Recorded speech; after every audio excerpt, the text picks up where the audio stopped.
Are you going to be an abominant? Come here. Come here. I think he was pretty quiet the last time. No, I'm just going to clamp down on noise preemptively. Also, while we had this on record, John, what's wrong with me getting excited while watching a movie in theaters with my best friend? I would only have said that. I only say that because it is something that has happened several times when I watch movies with you, where it generally feels like you have never seen a movie before. But that's just me enjoying it. But you do that even with movies you don't enjoy. Well, maybe deep down I enjoy them. If that makes any sense, which it doesn't. So my theory is right that your body just has like a natural aversion to 24 frames per second. I need to see a psychiatrist before I can answer that question.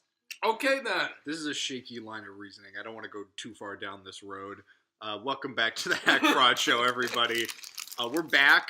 Yes, we're still here talking about the German-born director Fritz Lang and a couple of his films, namely his partially lost masterpiece Metropolis and his not at all lost, not so much of a masterpiece, but still an interesting movie. It's a movie. Ministry of Fear. So we'll get into that shortly, but as always, we are going to open the show with what we've been watching, and we were all just watching something, in fact. We all watched The Post, and it was the only thing I saw. Unless you want me to talk about some weird-ass, short avant-garde films. Maybe we'll save that for some other time. Okay, then. When we're not recording this at 12:30 a.m. That's a good idea. That's anyway, good. But Reed, you have some thoughts to share. I do have some thoughts, and I'm kind of ashamed of myself, but I'm going to do it anyways. Oh my god. So, this week, I had a chance, or rather, a happening, to go back through and then see a movie that we have recently done on this podcast. Now, to be fair, ever since I saw this for the first time, I've been wrestling back and forth about this movie. You watched Gangs of New York 2 weeks in a row. That's not what happened. That's not what... I kind of wish that happened. Were you really wrestling with this movie? Yeah. Why? All right, just for clarity's sake, what was the movie, Reed? So this movie was, unfortunately, Star Wars: The Last Jedi. Of course. So, I left the theater going, what the fuck did I just see? Mm-hmm. And then sort of, plunges, what now? It's a Disney product. You don't have to ask that. You're defeating the purpose of this exercise, John. Alrighty. Sorry. What are your renewed thoughts on Star Wars: The Last Jedi? Come on, we're already halfway down this road. Just hit me with it. Okay, all right.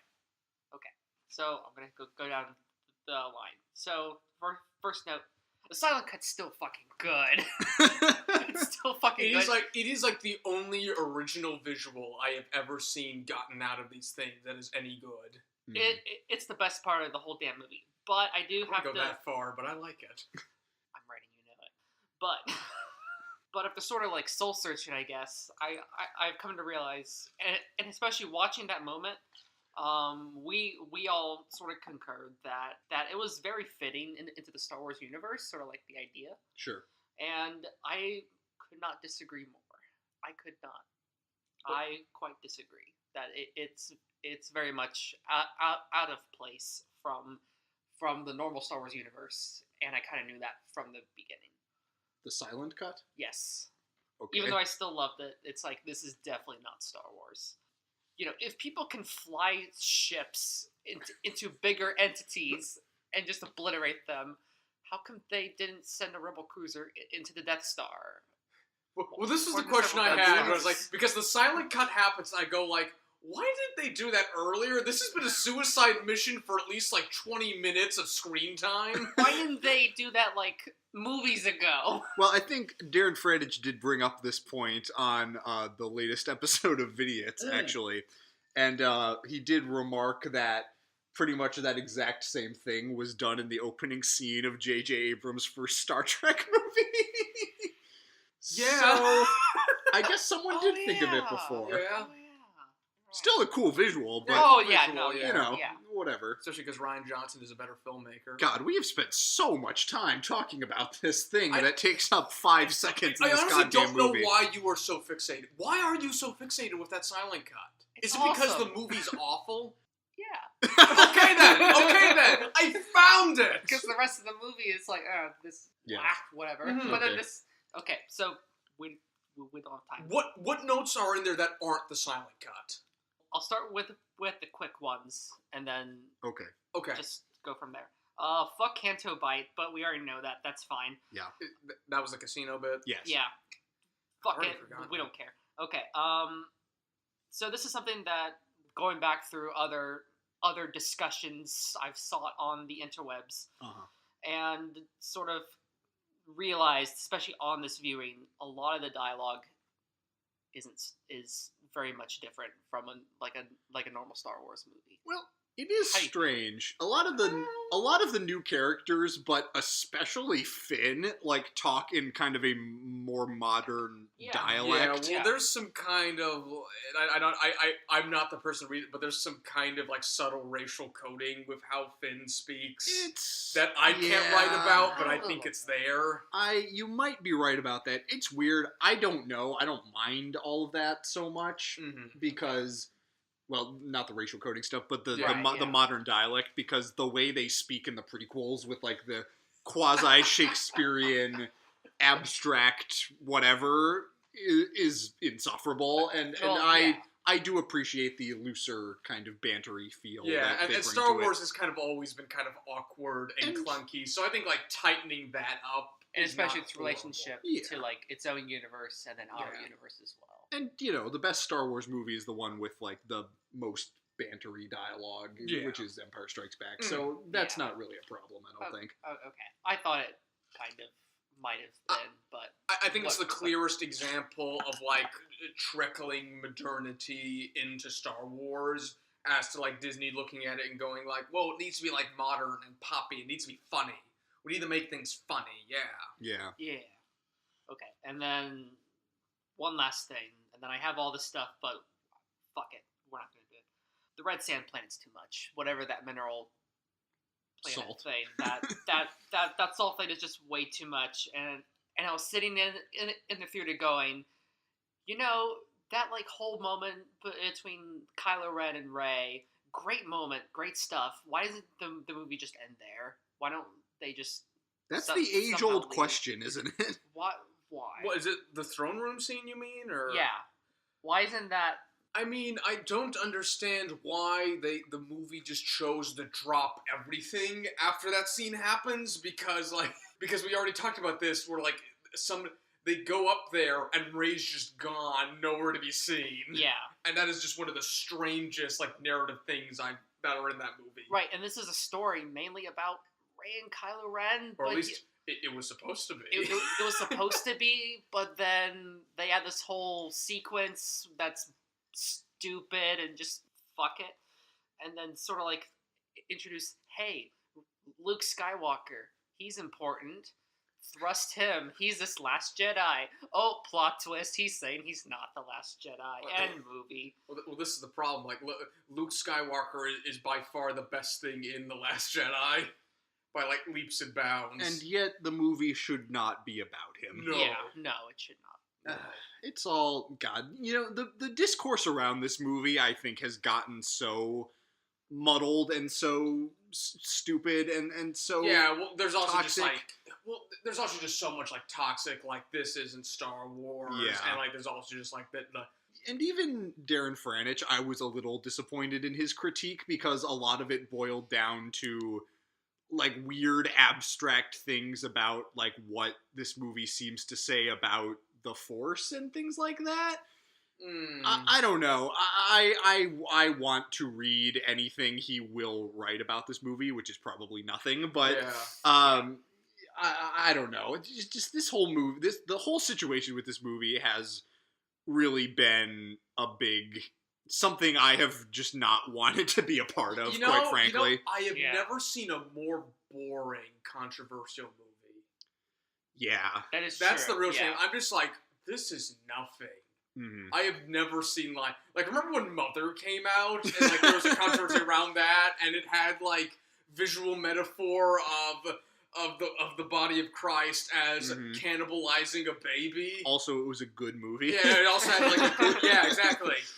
And like here we are saying, I don't agree with what this movie has to say about the Force. And I love Darren French, and I'm fascinated to hear what he says. Well, his critique of Blade Runner 2049 was much more entertaining. So everyone go and listen to that. Do you have anything else to say, Reed?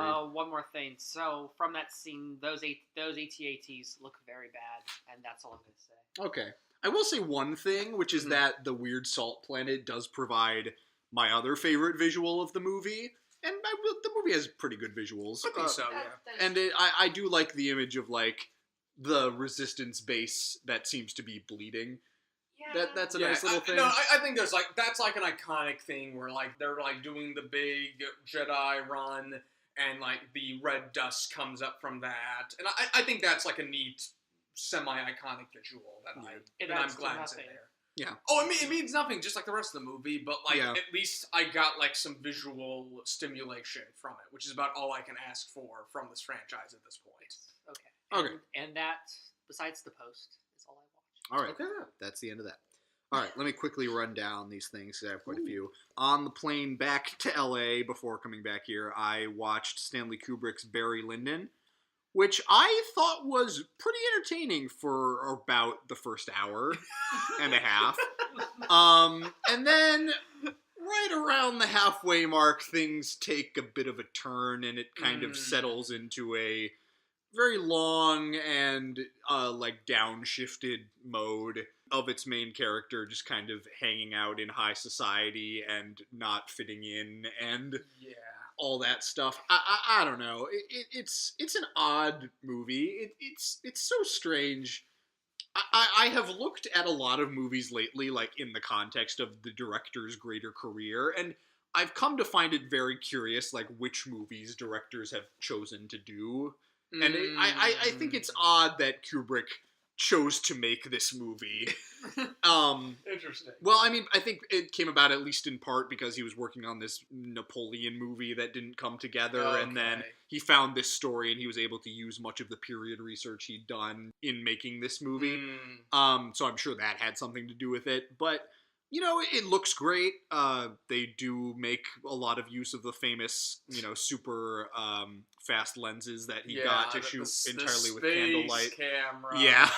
And that stuff all does look good, and the costume design is great, and the set design is great. It's a very pretty movie. And even like the exteriors, they found some great locations, and I don't know whether they were like enhanced with matte paintings or not, but they do look great. And like I said, I was kind of surprised by how entertaining the first hour and a half was. But on the whole, it kind of left me a little bit cold. But that's the way it goes. Well, anytime I think to myself, from what little, I think I've tried to see this movie at one point, and it's for whatever reason it just didn't hold me. So in my head, this has just kind of been the poster child for ponderous, overlong period piece. Yeah. And it is that. Oh, okay. But, it's interesting. At least some of it is. And it provides an interesting, depiction of, the society of that time and all that stuff. It's got some good stuff in it. Yeah, well, for whatever reason, I should be in love with these just because of my background, but for whatever reason, I just find them detestable. Yeah. And again, also, the first half, I found it, strangely emotionally involving, even, which is, kind of odd for a Kubrick movie, but I was into it. I think it's something that, at least for, at the very least, for, Kubrick completist sense, maybe I should take a look at this. That's kind of the only reason I watched it, but there it is. Anyway, I finally went out and saw Paul Thomas Anderson's Phantom Thread. It's interesting. Okay. I don't want to say it's a bad movie. It is a good movie. I don't want to hate on it. Okay. I sort of liked it. I didn't love it. And this is another movie that left me kind of cold. This sounds like a lot of recent Paul Thomas Anderson. Well, the more I've thought about The Master, the more I've really come to appreciate it. And I think you should see that movie. you've seen There Will Be Blood, right? Mhm. Yeah. Okay. There Will Be Blood. Honestly, like I've never quite gotten the hype on. Like it's great, Yeah. but like everyone's like, oh, There Will Be Blood is the best movie of the new century. And Well, I don't think that. I don't think that of any movie, to be honest. well, there are a few that I would put, near the top of that list, and Yeah. There Will Be Blood is just one that everybody fucking heaps praise upon. That I prefer No Country for Old Men, to be honest. Oh yeah, I think people really like hammy performances and like really like centered like period pieces, and they like love the artorial like vision and that sort of thing. And There Will Be Blood fits into all of those. Gangs in New York fits into 2 to 3. The Gangs of New York fits nowhere. The point is, There Will Be Blood I like, but I've just never quite gotten the hype with that. And Inherent Vice is terrible. But this movie, it's interesting. Daniel Day-Lewis, it's interesting that, this is his quote-unquote final performance, and that Paul Thomas Anderson wanted him for this movie of all things, because honestly, this kind of feels like a role he could have done in his sleep. I mean, there are some, interesting, psychological layers to the character, but he's not doing his usual Daniel Day-Lewis thing of burying himself in a big character and putting on a lot of airs. Like thick accent. Yeah, no, he's over the top. Yeah, he's doing his normal accent. He looks pretty much like he usually does. I don't know. Perhaps this is a role that, I don't know, maybe if Philip Seymour Hoffman had not passed away, he could have played it or something. I'm not entirely sure, but I will say his co-lead in the movie, and she is very much a co-lead, is the woman who kind of comes into his life and forms a romantic bond with him. That character is played by an actress named Vicky Krieps, who I think has not been in really anything else. Okay. At least not that I know of. I think Paul Thomas Anderson kind of discovered her. She is a revelation. She is incredible in this movie, and it's a really interesting part that she gets to sink her teeth into. It's odd because I am usually reticent and against the idea that you need to be a certain way to appreciate a movie. I agree as well. Okay. But my roommates who I saw it with both really liked the movie a lot more than I did, and they made the point that it's easier and you will like the movie more if you understand what it's like to be an artist in a romantic relationship with someone, in a deeply involved romantic relationship with someone. Okay. What do you believe are the ideological backings to that quote? Well, the movie is is a portrait of that. Okay. And based on whatever, I've tried to read a lot of stuff about the movie after seeing it, and it seems to line up with that. I think what Paul Thomas Anderson seems to have been going for. It's odd. The way the movie unfolds, and especially the way it ends, complicates things a bit. And maybe I need to see it again. I kind of don't want to, but I know I should, because most Paul Thomas Anderson movies you have to see more than once to really talk about them. I don't know. It's interesting. I will say the movie looks incredible. Famously, or well, I don't know famously, but it's been talked about. Paul Thomas Anderson didn't have a DP on this movie. I think in interviews he has said that it's not so much that he did the cinematography. He collaborated with the gaffer and the camera operator. They all kind of worked together to perfect the look of the movie, and it looks as good as any of his other movies, if not better. It's really quite incredible. It's a visual knockout. They shot it on 35, and I was lucky enough to see it on 70 millimeters, so it was blown up, and it had a real kind of weird, dirty, grainy look to it, which apparently is something he wanted. So that's kind of odd. Very few people put as much care into the specific look of their movies as Paul Thomas Anderson does. He is the new Kubrick insofar as that he tries to perfect everything about it. Yeah. It's an interesting movie. Left me a bit cold. It's strange but oddly funny often at times. Okay. It feels a little bit looser, and maybe Paul Thomas Anderson is kind of moving into a new mode, which I always like to see. Well, this kind of sounds like something I just have to see, just by the proxy. Yeah. It's one of the masters of the modern era. It's one of the auteurs. No, you should definitely see it if you care at all about movies, and I think it's worth talking about. I don't know. Maybe I'll watch it in 5 more years and love it.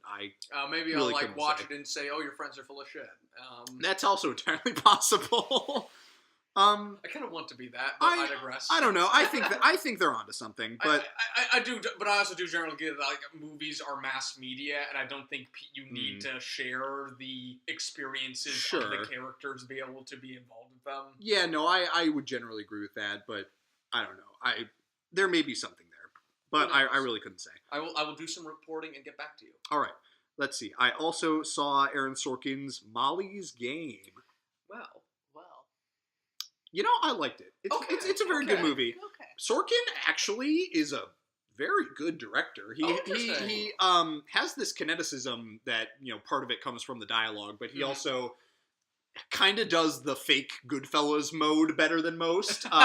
This movie feels very much like of a piece with that.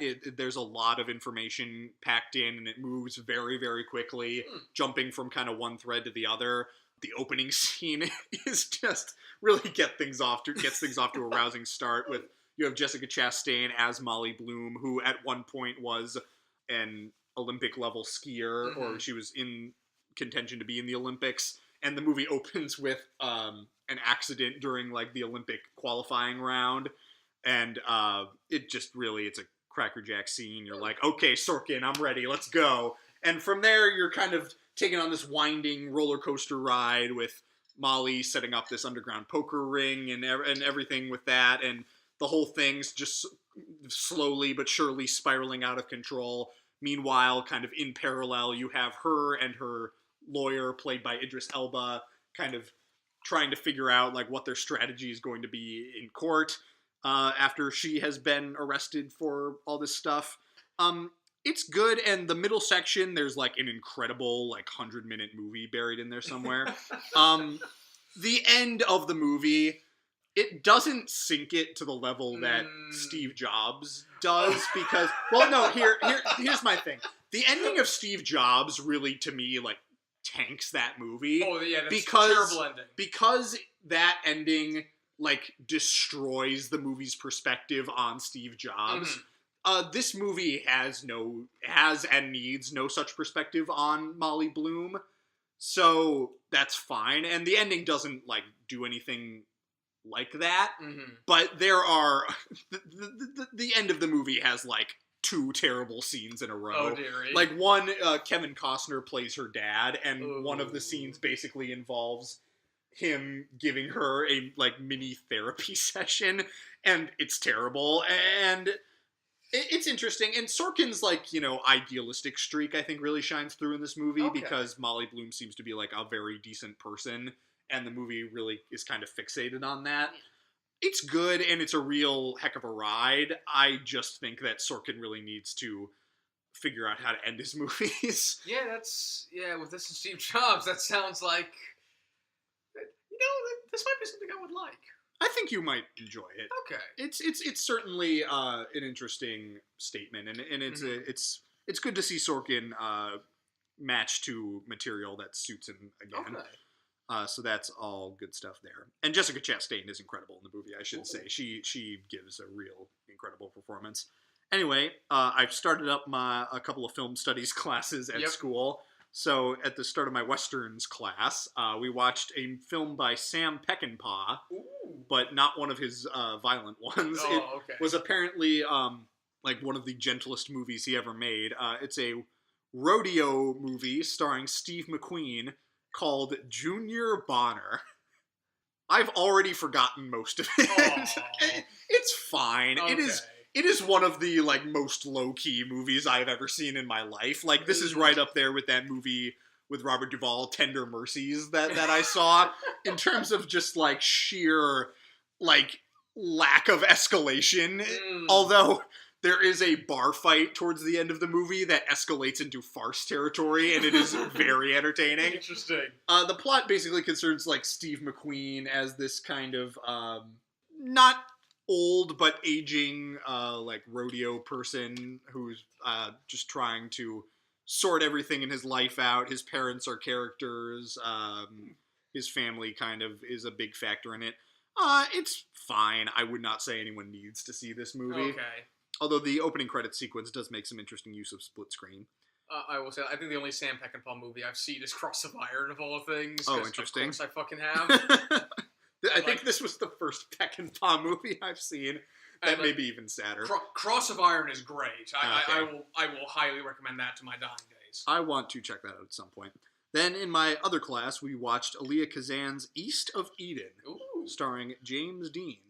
Not a perfect movie. Parts of it have aged kind of poorly, especially the ending is kind of edges too far into like melodrama territory, but a lot of the movie is really good. Okay. It's a really interesting movie, and James Dean gives he is a legend, having only given 3 on-screen performances, and I think this is the first movie with him that I've seen, because I haven't seen Giant and I haven't seen Rebel Without a Cause. So, but he is, he's incredible. He's James Dean, and his performance in this is really something to behold. And the movie the plot of it is kind of strange. It's an oddly structured movie. It just kind of meanders from one thing to the next. But there's a lot of interesting stuff in it. It's a gorgeous movie shot in like the color, and there's a lot of green in it. My professor specifically wanted to point out the use of green in the movie. And yeah, it's interesting, and there's a lot of like biblical stuff and, a lot of family dynamics and stuff like that. And I really liked it. It's a really compelling movie. I mean, I just need to see more Elia Kazan in general. Yeah. I think God, have I ever seen one? Have you not seen On the Waterfront? No. Oh, Jesus Christ, watch that. Yeah. On the Waterfront is one of the best movies ever. Non-controversial statement there, but that's one of my favorite movies. Okay. Even that's just a classic that I think completely deserves all the a praise it gets. And A Face in the Crowd is just one of those like political movies that comes up every once in a while. Yeah. Have you not even seen Streetcar even? No. Oh, okay then. Yeah, I've done. Get on that train. Yep. All right. This is running a little long. I'll run these down. Also, in my Westerns class, before we watched Junior Bonner, we watched The Great Train Robbery, which will interestingly tie into what we're talking about today.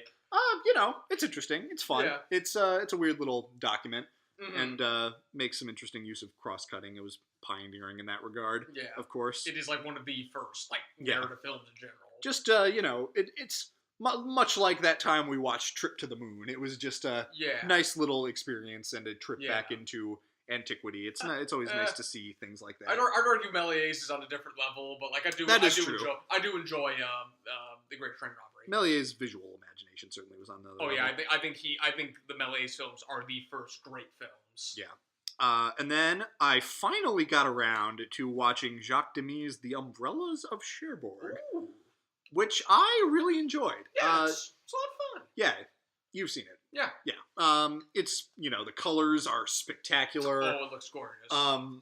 The music is great. I did not know that it was going to be completely sung through going in, but like there is no dialogue in this movie. Nope. It is, although, you get a great little moment in the beginning where one of the characters is talking about opera and how he prefers the movies, which is a great little, meta moment. Yeah.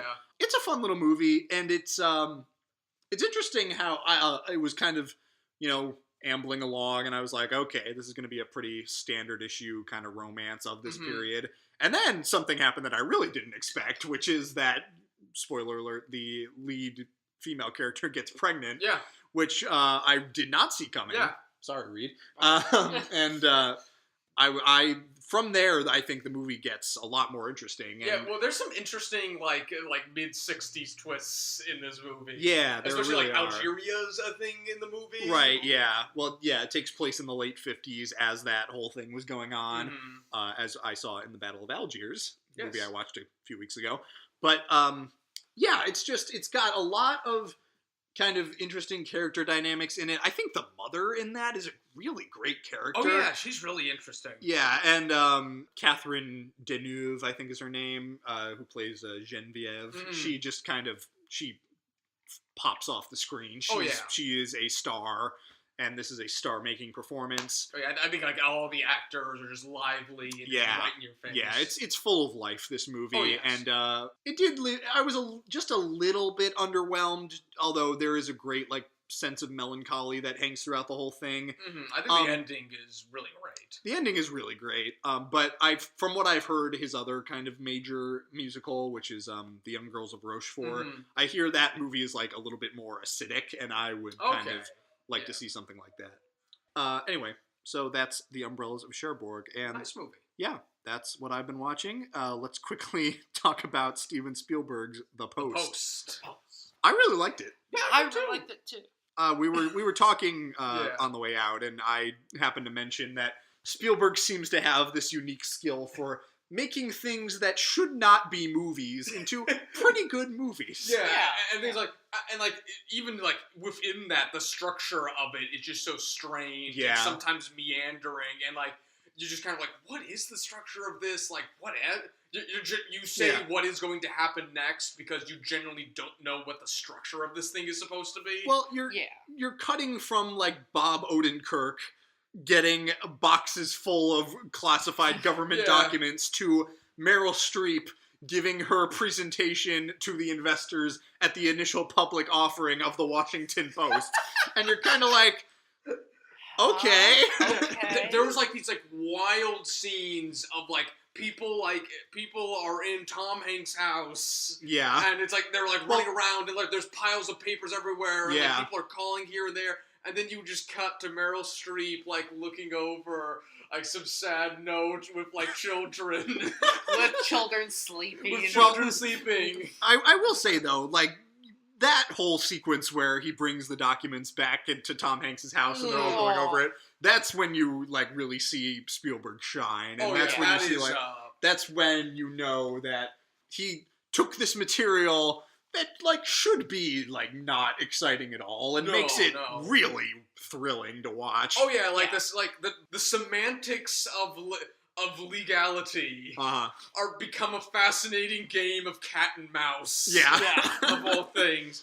And there's also, like, with the movie also, there's, like, an interesting choice where, like, it doesn't have a Nixon impersonator. What it does is that it just gets the Nixon recordings. Right. And it has, like, the back of an impersonator through, like, the White House window. Some have called that a questionable choice. It kind of worked for me. I like that. I like that. Especially because, like, I do believe that, like, listening to Nixon is a good choice. I thought those parts were nice. Yeah.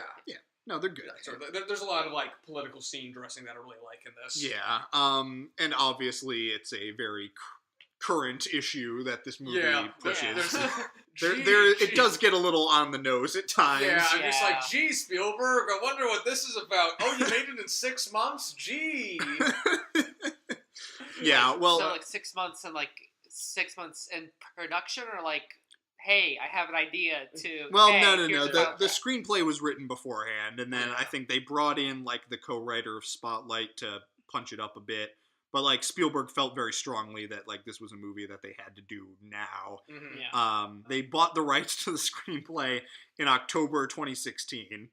And then in February 2017, he signed on to make it. Principal photography began on May 30th.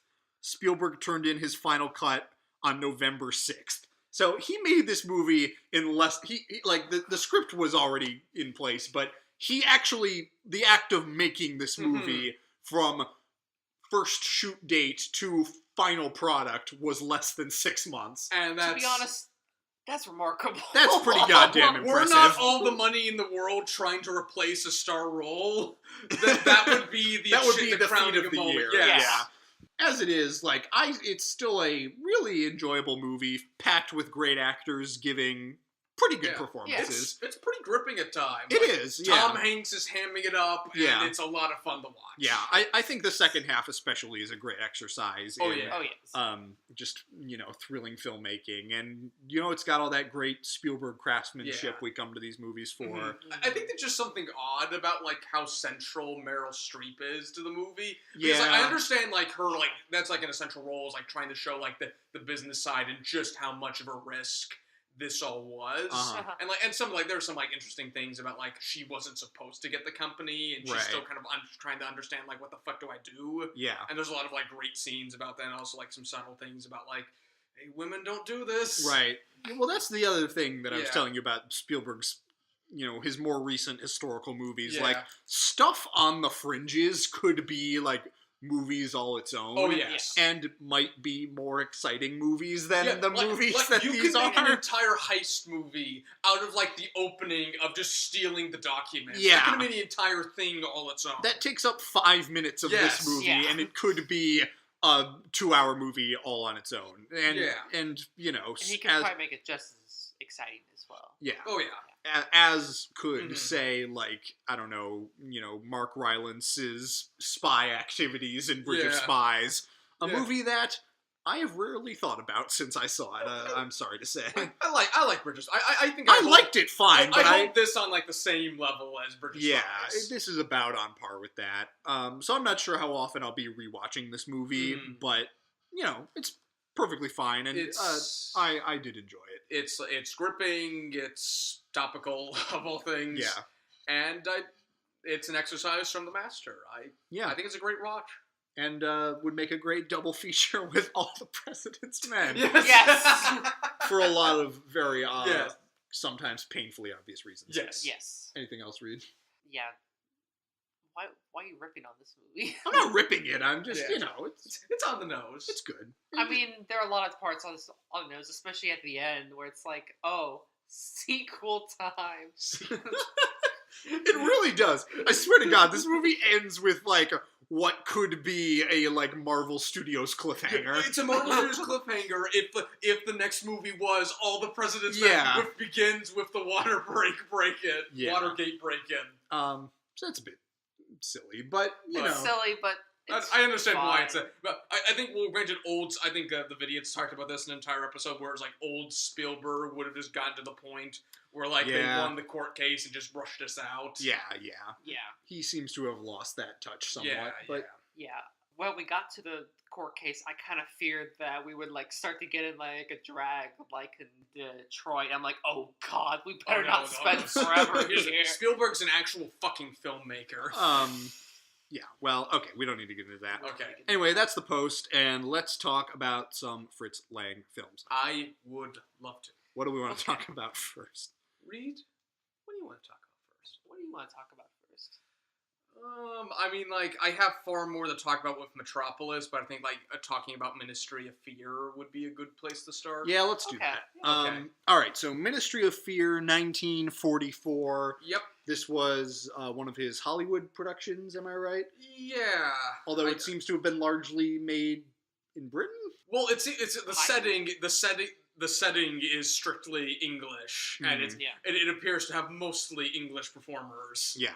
Even though there are some remarkably Mhm. not English voices in this. Yeah, I'm not sure if, like, Fritz Lang ever did English films. I think he was strictly Hollywood at this point. Okay. Yeah, well, it was done by Paramount, so Yeah. yeah. All right. Anyway, the plot concerns, it's a pretty classic, like, Hitchcock wrong man setup, where Yeah. the main character is just this guy who kind of meanders into a situation and finds himself Mhm, in yeah. way over his head completely by accident. Oh yeah, and it's based off a Graham Greene novel, so it's, Yes, that it's figures. all that sort of thing. Like, person not supposed to be involved gets involved, Yeah.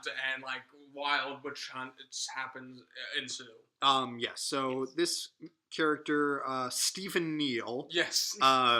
Yes, he is in England, and he wanders into a charity event for the Mothers of the Free Nations. After being freed from an asylum. Oh, yes, Yes. I forgot about Yes. that. The movie opens with him leaving an asylum for reasons that will be elucidated later. Yes. He wanders into this charity event, wins a cake by guessing its weight correctly. Yeah, but And- after, like, an odd scene with a palm reader who tells Yeah. him the weight of the cake. Right. And it turns out to be the most sought-after cake in the nation. Ooh boy, there's And- a blind man who comes in and it turns out he's not blind and beats him over the head with a cane for the cake. In the middle of an air raid. And then gets blown up by a German bomb. Yes, so Stephen Time bandits. pretty much gets drawn into this tangled web of intrigue and spies and espionage and all this business. And Austrians. Yeah. And, it's a pretty standard kind of Hollywood thriller I think of it's this period. yeah, I think it's like a classic sort of Hollywood thriller with a bit of English charm put on top, which is strange considering it's Fritz Lang. Yeah, Yeah. that is a bit strange. This is almost something you'd expect more from like Carol Reed or Yeah, somebody. it kind of feels like A little bit. It kind of feels like watered down Night Train to Munich. I was gonna, yeah. Yeah. Well, not so much. Maybe not watered down, Yeah. but a little.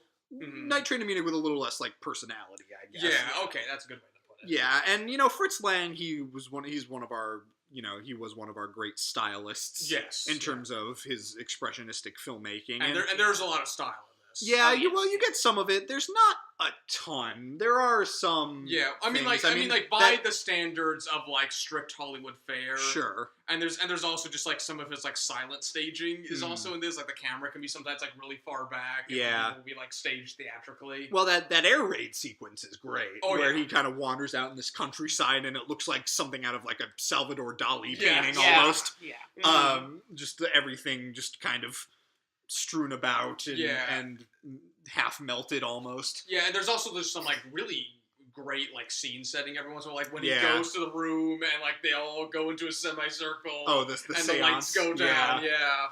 That's a great scene setting. Yeah.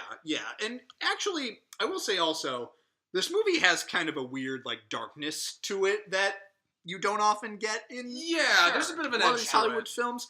I think, Fritz Lang definitely kind of brought that element. Like, you find out the reason he was in the asylum is because he, like, mercy killed his wife. Yeah. Which is very odd to see in a Hollywood picture from the 40s. Yeah, well, Little bit. would we is this a noir? I was thinking that, but I think it's just a black and white film. I think, yeah, I'm mostly. Yeah. I think it's just mostly I a wouldn't- general like, thriller. I wouldn't call it a noir. I don't mean, recall. it depends on... I mean, certainly some people argue that, like, noir is more of a style than a genre, but Mhm. even so, I don't think there's that many noir elements in this. No, yeah, I think it's just mostly like an espionage. Like, maybe thriller. that one shot where he's, like, standing in the doorway, like, in silhouette, but, Mhm. like, not Yeah. not much beyond Yeah, that. and like, well, it's also to be noted that like, the expressionists like Fritz Lang invented film noir. Sure. Sure. Okay. But I agree with you. I wouldn't quite consider it a noir. Reed, what did you think? So, I think it was like about up to the halfway point. I kind of felt like I was just like being like tagged along, going through, like weaving around. I was like, okay, so we're here. Oh wait, now we're here. Okay, well now we're here. Okay, this is great and fine. Where does this all add up? And then we like go back to like this like mysterious man in black that's following Neil around, and it turns out to be Scotland Yard. It's like, oh, good guys. Oh Okay, yeah, well that is sure. a nice little twist Yeah. how he kind of Yeah. ends up teaming up with the people who seem to have been pursuing him throughout the entire movie. Yeah. I think it's a nice little diversion. Yeah. Of the film. There's not too much here outside of like just. Yeah. There's some like unique elements about it. I mean, but- even like Sure. the way it all kind of shakes out, I think, is Mhm. even kind of a little predictable. Yeah, and even like we talk about like the darker elements of like the mercy killing, but like ultimately there's not really too much to this character. No. No, Yeah. there's No. not. That doesn't really come as much into like actual play as you might think Yeah. it would. It just seems to be kind of this thing that he did, and now he's kind of trying to move on from that. Mhm. And there's not really too much that they get into with that. It's a nice No. little element that they have Yeah. stuck in there, but I don't know. Perhaps they couldn't really do much more No. with that at this time. Yeah. So I guess we should be kind of grateful that it's in there at all. Yeah, well, I guess why Yeah. is this in the Criterion Collection other than like the Well- obvious that Fritz Lang made it? Well, when they pick a filmmaker, they can often stick with them. It's Yeah. it's odd sometimes what they choose to put out. Mhm. I can't pretend that I know too much about what they about you're not their in the room with about them. right. I don't know much about Criterion's criteria. Hey, but I'm sorry. Anyway, this movie, yeah, it's fun. It's fine. It's not on the level of like M or anything like that, or even Oh, no. Night Train to Munich. No. But I also do enjoy the end, the very end, where he and his standard issue Austrian love interest Yes. are Yep. driving along in Pretty terrible looking rear screen Yes. projection. Oh, yeah. Yeah. That's like awful. I It's kind of like- wonder if the studio made him add that. Yeah. But that feels like an add-on. although it is very fun, and where she's like, "Oh yes, we'll have our wedding and we'll get a great big cake." Cake. Bree, whoop. The end. Yeah. I'm like, All right, I did kind of Okay. appreciate that. I was kind of laughing. I was kind of rolling on the floor laughing. I thought that was hilarious. I'm like, oh. okay, yeah. Yeah, so that's nice. So it's not an essential movie, but it's fun. I'm glad. I thought I had a nice time. Yeah, I'm not sorry I saw it, No.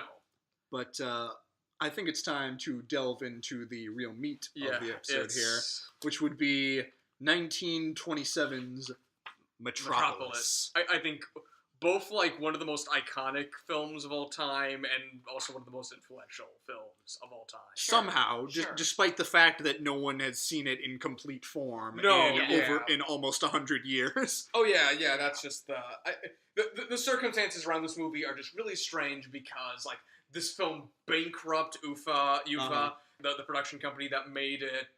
Looks like it did. Oh yeah, and like it is just like the scale of this movie is astounding. It would set like the benchmark for science fiction for pretty much forever. Yeah. Yeah, this was pretty much in the early days of science fiction cinema. Like, oddly enough, like watching More. this film is kind of was somewhat like the Star Wars experience for me, insofar as like it sometimes just feels like a collection of iconography rather than a film itself. But that's not quite as extreme as it was when I watched Star Wars. Yeah. So this movie has like an extremely complicated and troubled history. Yes.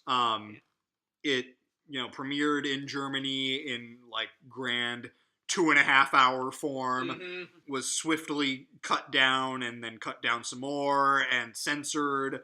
The German censors kind of took issue with its communist imagery. Yeah. Basically much of it was lost for a very, very long time. Yes. And it was only until really very recently Yes. that they were able to kind of restore it to anything close to its original length. And that's kind of astounding, to be honest. Yeah, well, that, it's that like we even have it. Yeah, no, watching it, you are very aware of the fact that, like, good lord, it's incredible that we are able to view this at all. Yeah, it is also like kind of miraculous that like somehow like this is one of the most influential films of all time, despite being truncated again at the loss. Well, I'm sure that's because no matter how much they cut it, you can't get rid of the fact that the design of this movie is incredible. Oh my god, yeah. this has like one of the most like fascinating sci-fi like designs I think we've ever seen. So much cubism. just like, even like the titles of this film, where it's Yeah. like there's the animated Metropolis that comes. Right. There was nothing else that looks like this film. That's remarkable. Just like the whole Yeah. like, title sequence is like, wow. Yeah, just I've like never seen a movie in like the 1920s. This is fucking incredible. Well, one of my favorite images from this movie is when Freder, our sort of hero, has he's a fuck. I'm sorry. no, you're right, Yeah. but he has this hallucination of this giant furnace, and then the intertitle comes in, and it's like Moloch, and it like it comes in these like giant, super stylized like neon letters. It's almost like the Cabinet of Dr. Caligari, where like all like the time that movie's also fascinating because all like the intertitles are just like super stylized. Oh, and interesting. Dark. Someday I'll watch that. That's a movie like I'm not quite sure like how much of an entertainment value it is, but like it is also just like one of the most like influential films ever made. Sure. Well, you always hear that, but Yeah. anyway, just the production design and like the the design of the city, all that. Just Whenever they the cut to a wide, scale. the scale of it is Oh, incredible. Oh my god. That they pulled this off in the 1920s is really quite It astounding. is like just the like mountains of people. Uh-huh. The amount of extras is staggering. Yeah. Well, this did have a budget of 5.1 million Reichsmarks. Reichsmarks, is that adjusted for inflation? I was gonna say, couldn't that buy you a loaf of bread at the time? Well, this is before like where it really went downhill. Okay, Because it was the Great Depression that kickstarted the yeah. wheelbarrow will get you bread. Sure. Around 1930, maybe late. Yeah. Yeah. Fuck, whatever. Yeah, we're not historians. unimportant. I'm only a wannabe historian. And I am not one at all. I just read atlases. Let's go. All right. So, yeah, basically the story of this concerns, right from the beginning, it is very apparent where this movie's sympathies lie. Well, Yeah. I shouldn't say that, because it did kind of surprise me where it ended up going. But Yeah. I think the second half of this movie is fascinating, but we start off with... we start off with the working man. Yes, we start off with the the poor working huddled man. masses. shift change, and Yeah. the workers shuffling into their presumably Mhm. miserable factory job. Then we cut to the upper class. Yeah. I have to realize like this, like it's almost like a musical how it's staged when like we get like the the workers with their machines and their procedures. It's almost like it's very like staged and it's almost a dance. Yeah, of it is sorts. very comparable to kind of the big Hollywood musicals of the 30s and 40s. And that's really interesting to me is Yeah. for like something like this. right. Especially with that like sports club, the like Club of the Suns, where it Yes. looks like there's like a track field and then a weird garden with this old man that's trying to like. Yeah, I'm not really sure what's going on there. I don't know what that is. It's like But- there's like aristocratic shenanigans. Yeah. Let's put it that way. Freighter's a fuck. Sorry. Anyway, yeah, Frater is the son of Joe Fredersen, Yep. the Great name. name. like I guess like builder of Metropolis, and, It's Yes. kind of vague the backstory He's of Yeah. the this developer city. and the master. yeah, he's of- the master of Metropolis. Yes. And Kind of all we anyway, need. Freder falls in communist sympathy at first sight with with Maria. Maria. A kind of figure of inspiration for the working class. And also actually very religious figure. Yeah. These are your These are your brothers. Yeah. These are your brothers. Anyway, I think we're kind of being about this. Like, there was literally like 2 levels to this city. Yes. There is yeah. a worker city, and there is everyone else. Right. And it's literally above them. yeah. Yes. This movie, especially in the first half, has some very clear communist overtones to Oh, it. yes. Gee, does it? Oh, yes. It is. Does it? They're very subtle. I don't know if you can pick Very up on subtle. them. Very This subtle. was Yeah. this was quite a ripe sort of like set-in for the rest of the movie. Very ripe of Marxist revolutions. What sees the means of production, No, Joe Feddersen? the first half of this movie almost qualifies as communist propaganda. Yeah, I am. I mean, Yes. it has a story and it has like enough, frippery and design creativity to it. God, the world is gorgeous. Yeah. Yeah. What I'm saying here is that this is not like Battleship Potemkin or something. Like No. that movie, I've said it before, I'll say it again, no one should watch it except for the Odessa Steps sequence. Well, that's the thing about it, as far as like Battleship Potemkin is literal state. Well, yes, propaganda. Battleship Potemkin is literal Soviet propaganda. This Whereas, is not that. This is not that, and like I want to come into that though. Like I do believe this would also come to define. Actually, I don't think this would come to define Nazi propaganda. At least, like, this is the kind of film, like, Hitler wanted the Nazis to make, where it's, like, overly political, almost like Soviet film. There's also, like, a lot of, like, Soviet-style montage in this. Yeah, Sure. that is true. But, like, I think eventually Nazi film would be far more, like, there was far more escapist and, like, political themes in the background. Which, though, like, you could also argue that, like, it tries to be about a love story and, like, Yeah. and almost an abusive father. Kind of. That's kind Not- of there. Maybe That's there a negligent. little bit. Maybe Yeah. negligent. Yeah, more Yeah. negligent Okay. and abusive. And also the great figure of Rotwang, the inventor, who, Yes. especially in the climax, seems to be like something right out of Nosferatu. Oh, yeah. Yeah. He's great. Mhm. Kind of you reminds get- me of Doc Brown a little bit, but Oh, Gee, that's interesting. Gee, I wonder where they might have gotten that from. this movie. Oh, perhaps. I never thought about that. Like I said, one of the most influential movies of all time. Yeah, certainly. This movie, it's strange.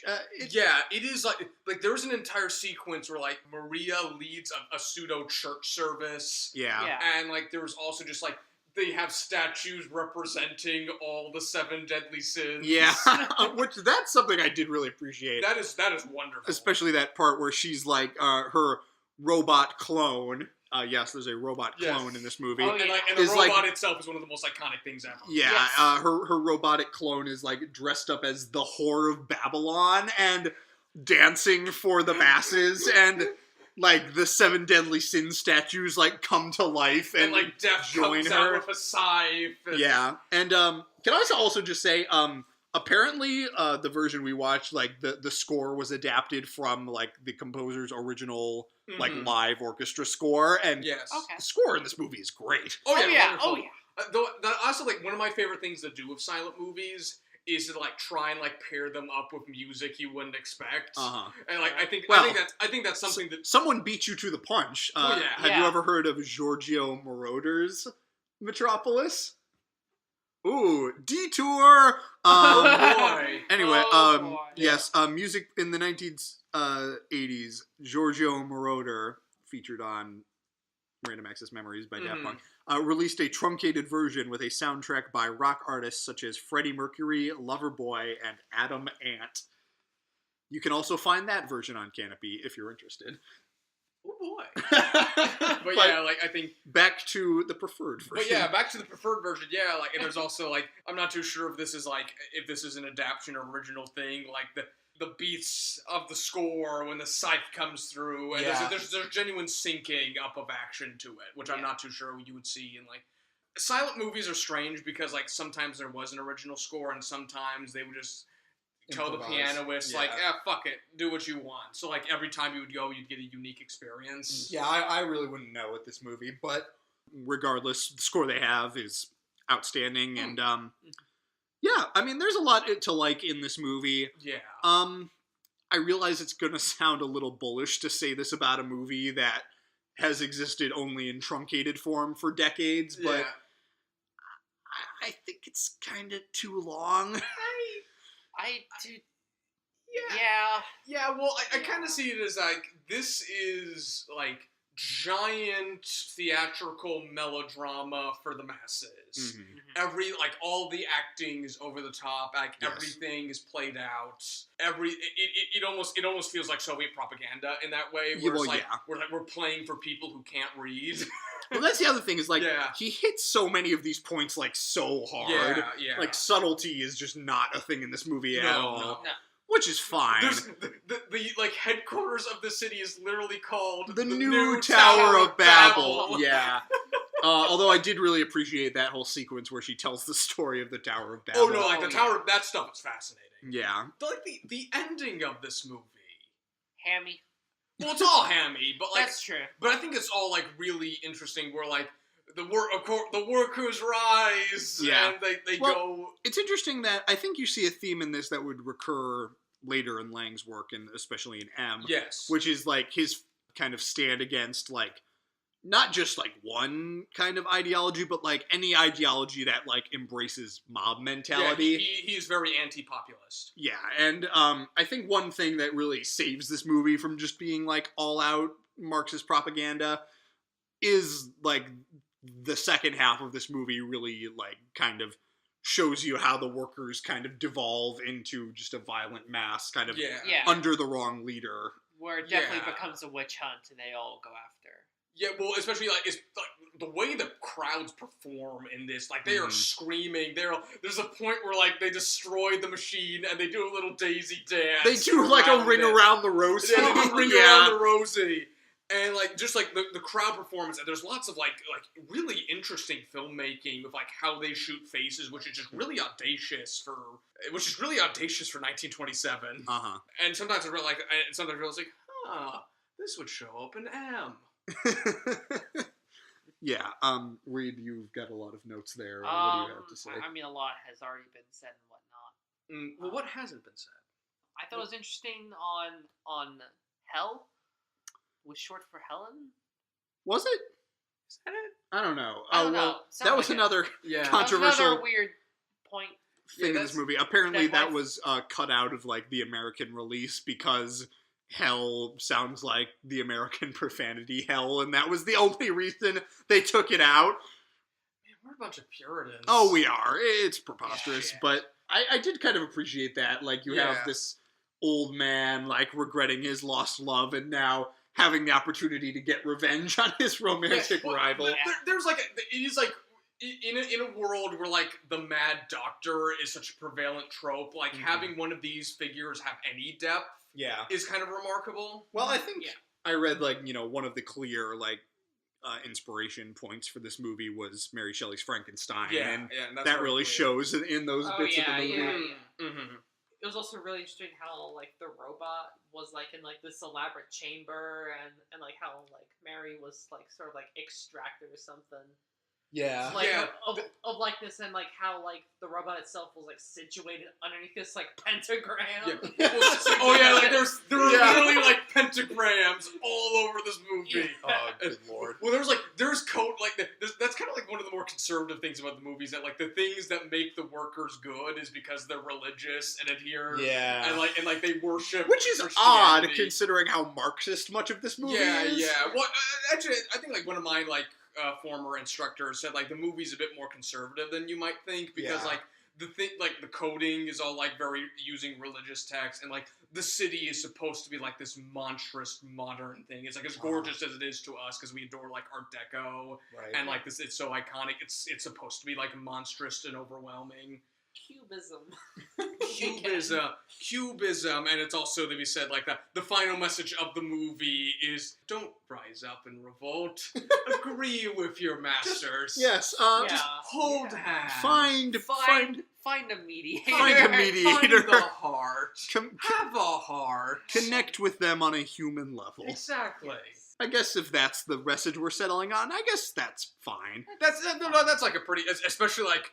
What the fuck is about to happen in Germany? That's a great message. Yeah, that is definitely true. So I guess it's fair to say that I think the influence of this movie is much more clear in just the design of it and the visuals of it and just the world building and all that stuff. I mean, it is a definitive vision of sci-fi on screen. Yeah, and it's also just like a fascinating document of this time, like to understand like how it was made, and also I think there's a lot to be said into how like some of Nazi propaganda would come to resemble it in a certain regard. Like eventually, like the Nazis would start doing kind of like Soviet style montage and that sort of thing. And I'm curious, and it also must be noted that like it's well known that like Fritz Lang was offered to be the head of like the German film industry.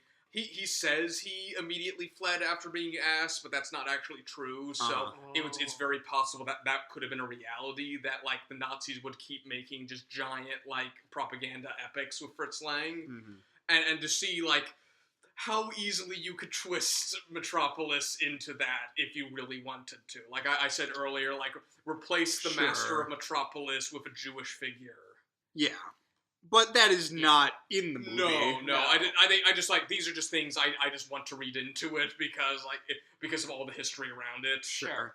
Yeah. I mean, I think it would be unfair to judge the movie itself too harshly because of that. And especially considering like it is not in itself propaganda. Like we were talking about a lot of propaganda, but this is not. This is made by a man because he wanted to make it. Yes. Yeah. And because his wife was had a lot to say about the working man, apparently. Yes. Oh, yes. She was the co-writer of this movie. We must seize the means of production, Tyler. We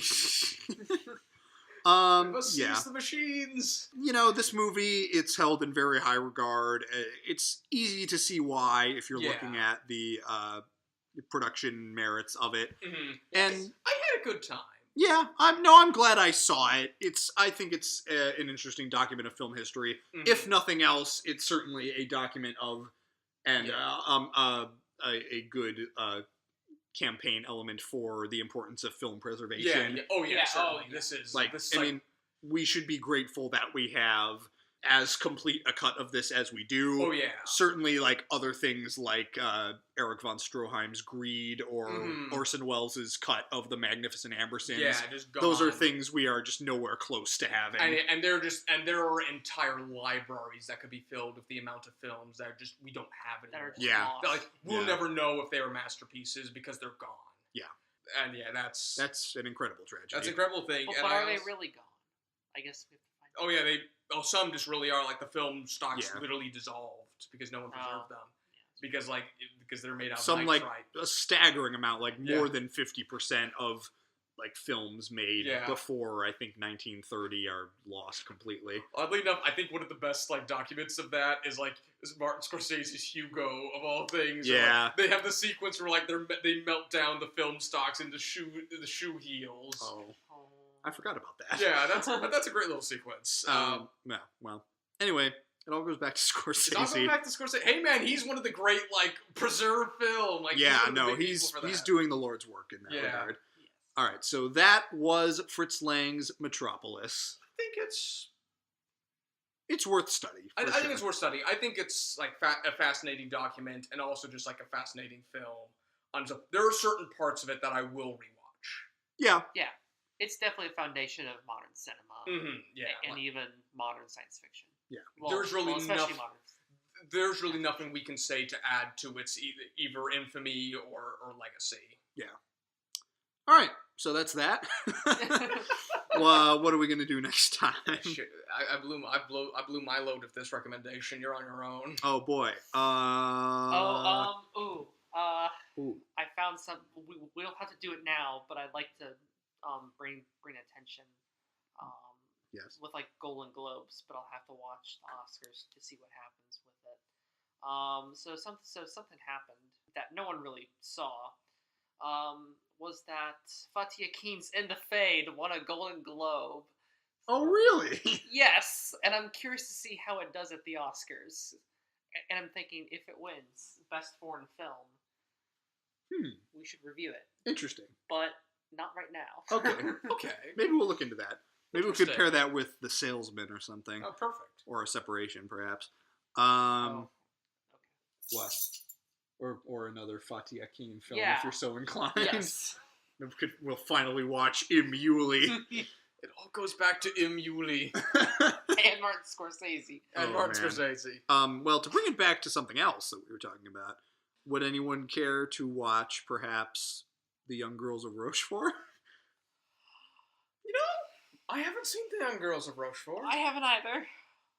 French musical. Let's go. Then, have you seen Francois Truffaut's Jules and Jim? No, I don't think I've ever seen a Francois Truffaut movie. Interesting. Okay, well, this is a movie that I think comes up a lot. I think Scorsese has cited it, and apparently it was a big influence on like the style and structure of Goodfellas.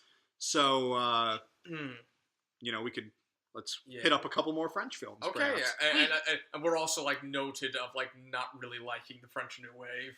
That is true, but well, let me see, because I haven't really seen a lot of it. So. Well, yeah, Truffaut is interesting. Truffaut is not Godard. His movies are. I'm not expecting like anything to be like on the level of just like impossibility of Godard. No, 400 Blows is like a very coherent movie. Like I don't love it, but it's good. And his other movie that I've seen, Day for Night, I did really enjoy. So, Truffaut's interesting, and I think we might get something out of it. Okay, yeah, because like.